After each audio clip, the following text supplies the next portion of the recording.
रहबा हमरा बिना, सोची सोची फाटत सीना। धीरे धीरे खत्म होता दिन के एक महीना।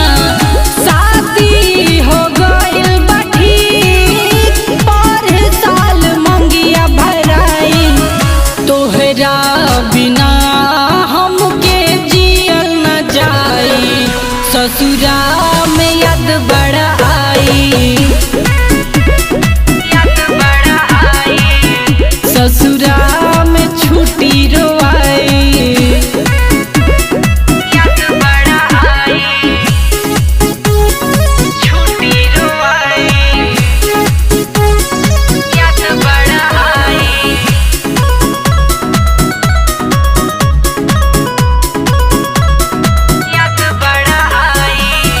चाहती त तोहरा जोर कहिए भाग जैतिए जानू।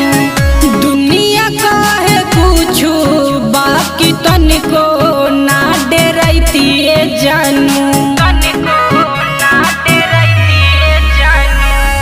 चाहती त तोहरा जोर कहिए भाग जैतिए जानू।